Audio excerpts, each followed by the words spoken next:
Hello and welcome to Section 3, Part 4 of the MSP Foundation Certification Training. In this Section 3, which is about understanding the MSP themes, we will be in Part 4 particularly concerned with the justification theme. You might recollect that there will be 34 questions in the exam from the themes and 5 marks from the justification theme or 5 questions from this theme. We will be covering the purpose, the key concepts, documents and roles of this theme, and also the relationships of the theme with the 7 principles of MSP, and then the concept of program justification and the considerations when validating a business case or the justification of a program. We will begin with the purpose of the justification theme and then connect the 7 principles with the justification theme. And afterwards, we'll take a look at some of the key documents in this theme, such as the program mandate, program strategy, the funding approach, program brief, business case, financial plan. Then we look at some other key concepts in this theme, such as budgets, cash flow, and financial contingency. And then eventually we look at the justification for a program, which may include financial as well as non-financial methods for appraisal of the program justification.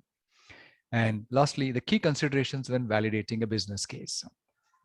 You might recollect that in the organization theme, the governance approach is part of the program strategy, whereas in the design theme, the design approach is part of the program strategy. And whereas here in the justification theme, we have the funding approach as part of the program strategy. The other documents in the organization theme were the stakeholder engagement approach, the stakeholder engagement and communication plan, and the concept of risk appetite. Whereas in the design theme, we dealt with the vision statement, the benefits map or the path to benefits, the benefits profile, the risk register, the target operating model, the various types of benefit, the various types of risks and their prioritization, and also understanding the current future states of the program and the gap analysis between the current and the future state. So here we have some new concepts to deal with. Let's go into them now. The purpose of the justification theme. It ensures that the investment of capital and resources is value for money, which means the money to be spent and the resources to be used for the program must have value for money. They should be justified. There is also a need to balance the affordability and achievability with the desired benefits of value to stakeholders. Meaning, on one hand, there are some achievements or benefits to be attained. On the other hand, they need to be affordable. They need to be balanced. Even if the benefits are good enough, but if they are not affordable based on investment and based on the risks, then it's not a good balance.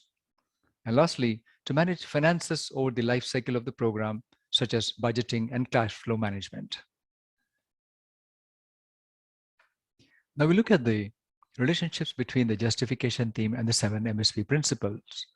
You might already recollect that while some of these might be straightforward, but some of them are a little tricky.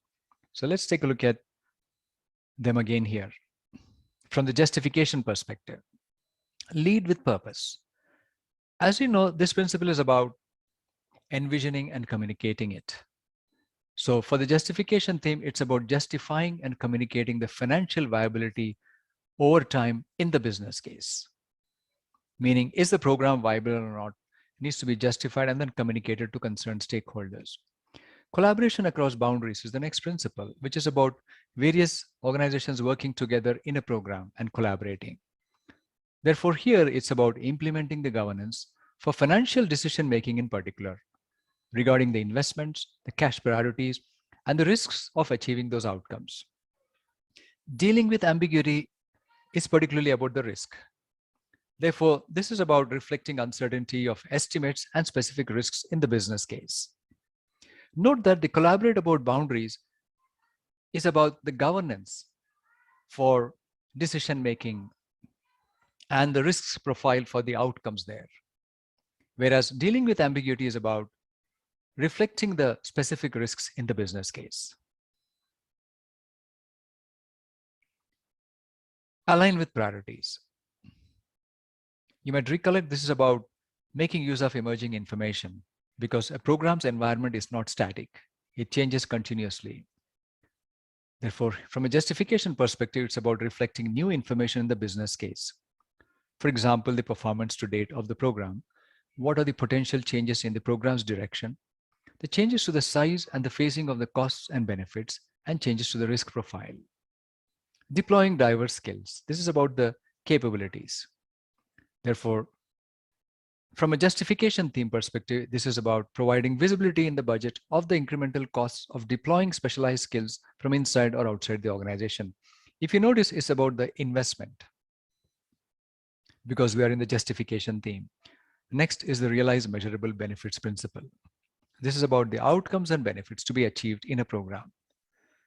So this theme ensures that benefits are measurable, either with a direct route to cash through the use of cash proxies or by using a non-financial measure. Cash proxy is something equivalent to a cash rather than direct cash. We begin with number 16, what should be considered when validating the business case. A, how the vision for the program will be agreed and approved. B, how the benefits and the associated risks will be captured and prioritized. C, how the target operating model will be defined and approved. Or D, how much financial contingency has been set aside for the known risks. Whereas the financial contingency is included in the business case itself. And therefore, that would be the correct answer.